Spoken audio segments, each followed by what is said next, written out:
concerns are also being raised about the safety of the mission. Some experts say that because it's been nearly 5 months since the last shuttle launch, the risks for Senator Glenn's flight are even higher. But NASA says it's taking extra precautions to eliminate those risks. I recently spoke with Walter Cronkite about Senator Glenn's return to space. Walter Cronkite, it's a pleasure to have you join us on Late Edition Primetime. Good to be with you, Wolf. I'm grateful for your joining us tonight. Thank you. Especially happy that you're going to be helping CNN cover John Glenn's historic return to space October 29th for 9 days. What's going through your mind as you prepare to cover this space launch?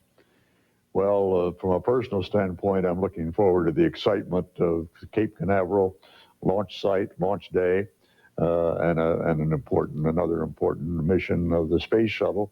It'll be my first live broadcast from Cape Canaveral since the very first shuttle flight, and that's been a long time now.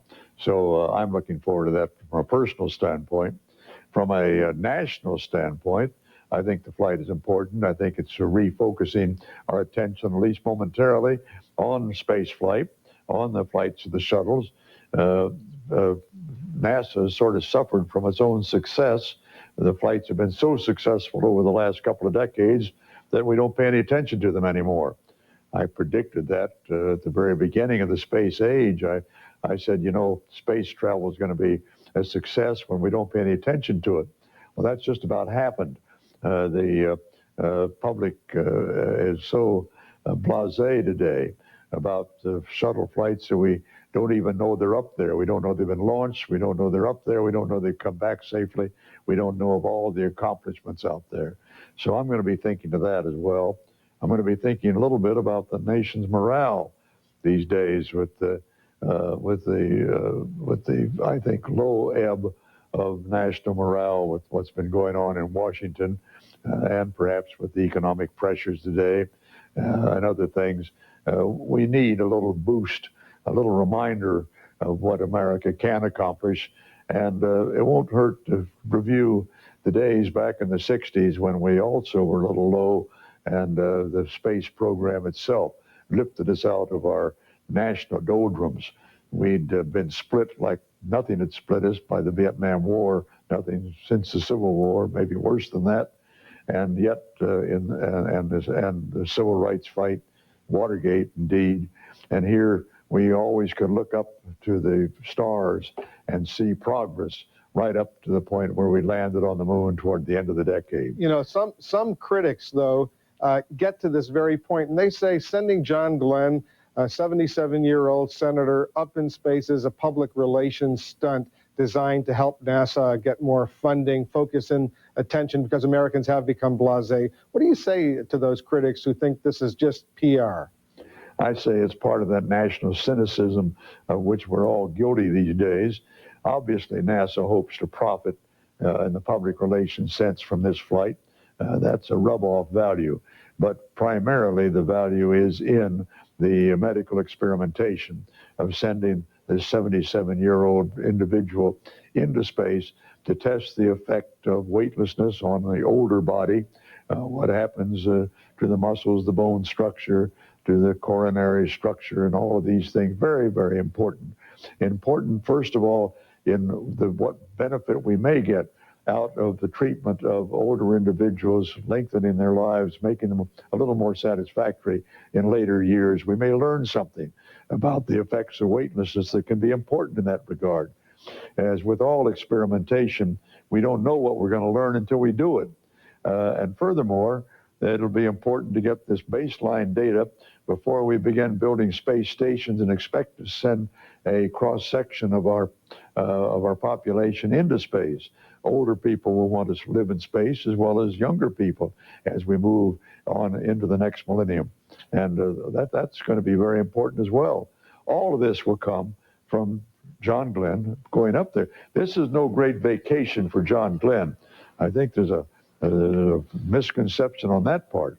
He's been working like a dog here for several months now in very intense, even very difficult training down in Houston.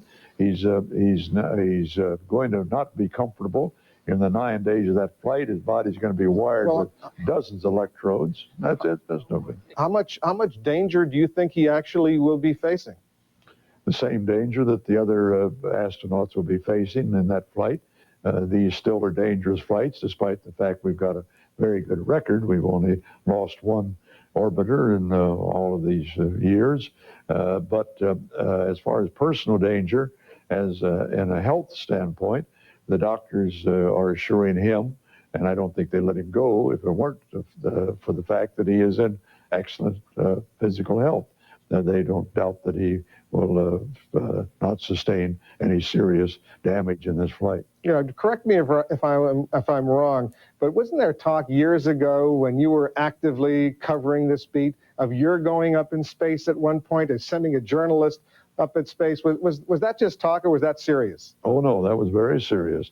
The NASA had a civilian in space program it was going to pursue, and the first civilian was going to be a journalist. The journalist in space program, they spent a lot of time, a lot of money organizing. They had a nationwide examination for the thousands of news people who wanted to go, and slowly eliminated until they got down to a little group of us, I think 20 or so, that were the finalists in this competition to be the first journalist in space. I had a reasonable belief, a hope that I'd make that cut and be the first journalist in space. What happened, President Reagan, carried away at a teachers' convention in Chicago, promised that a teacher would be first in space. That changed the entire priority, and as a result, Krista McAuliffe was on the Challenger that blew up, as we know, lost her life. That could have been a journalist. But then NASA abandoned the entire civilian in space program, much for the worse. They should have resurrected it, should have taken journalists, and should have begun should have taken civilians, and should have begun with the journalists, and should have begun with me. Contrast this current coverage that you're about to undertake of John Glenn's return to space and 36 years ago when you covered his initial first orbit of the Earth space flight. Well, it's vastly different. Of course, we have a much better technology for the broadcast itself. We'll be in a fairly comfortable broadcast facility, CNN's at the launch site. For Glenn, I was in the back of a station wagon out in that marsh that is Cape Canaveral. Mosquitoes buzzing about my head, rattlesnakes rattling around at my feet. It wasn't exactly pleasant nor very efficient. But it wasn't any more primitive than the missile and the spacecraft that took Glenn into flight.